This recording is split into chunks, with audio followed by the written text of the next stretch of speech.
¿Cómo es posible que un mismo texto sagrado nos hable de las reglas de la guerra y, casi sin respirar, nos sumerja en los ritos más íntimos de la adoración? Bueno, pues hoy vamos a analizar un pasaje del Corán que hace justo eso. Es un viaje que nos va a llevar del campo de batalla al corazón de la peregrinación. Un recorrido que, la verdad, es de lo más revelador. Este va a ser nuestro recorrido. Empezamos con las reglas del conflicto, que ya de por sí es un tema complejo. Luego damos un giro y nos metemos de lleno en la arquitectura espiritual del Hajj. Veremos su increíble mensaje de igualdad y para terminar analizaremos una oración que busca el equilibrio perfecto entre esta vida y la que viene. Vamos a ver cómo todas las piezas encajan. A ver, para que nos hagamos una idea, pensemos que este pasaje es como una obra de teatro en dos actos. El primer acto se centra en la sociedad, en cómo sentar las bases de la justicia y la defensa. Pero luego, de repente, se levanta el telón para un segundo acto mucho más íntimo, enfocado en cómo cada persona construye su propia relación con lo divino. Y con esto nos metemos de lleno en el primer acto. Vamos a explorar las directrices que da el Corán para un tema tan delicado como es el conflicto. ¿Qué límites pone? ¿Cuál es la ética de la guerra según estas aleyas? Vamos a verlo. Entonces, la pregunta clave aquí es, ¿qué dice realmente el Corán sobre la guerra? Y ojo, no hablamos de una carta blanca para la violencia, ni mucho menos. Se trata de un marco ético muy estricto. Así que vamos a desgranar los principios que lo definen.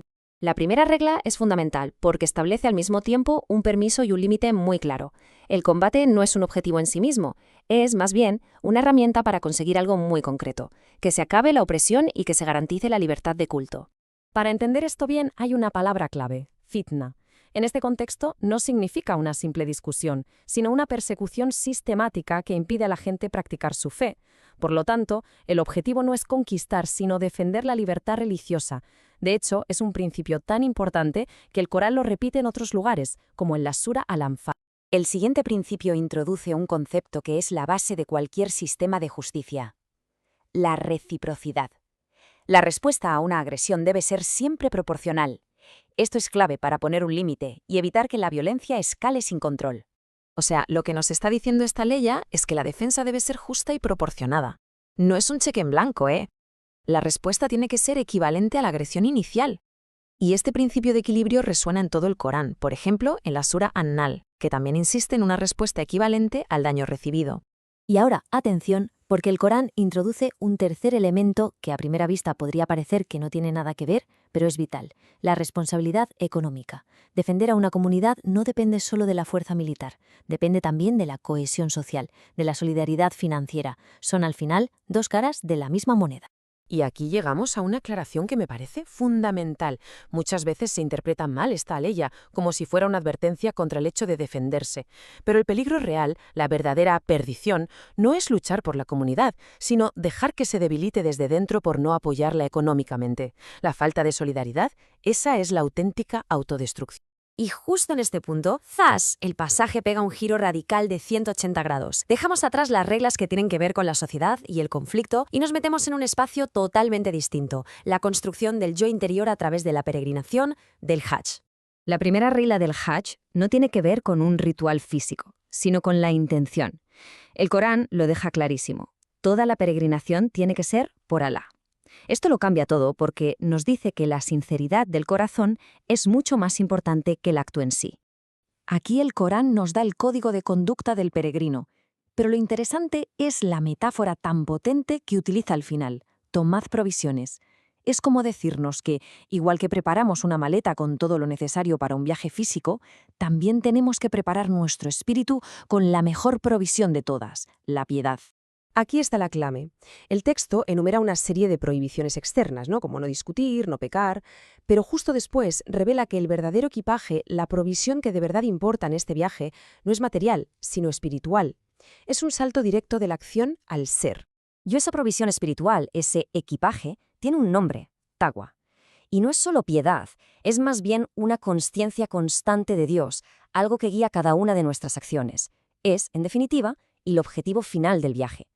El Corán, en otra parte, la llama la vestidura de la taqwa, como si fuera algo que nos cubre y nos protege, la mejor ropa que uno puede llevar. Vale, hasta ahora hemos visto el Hajj como un viaje personal, interior, pero ahora vamos a ver su otra cara: cómo este ritual tan íntimo se convierte en una declaración pública potentísima sobre la justicia social y la igualdad radical de todas las personas ante Dios. Esta ayella para su época es que es revolucionaria.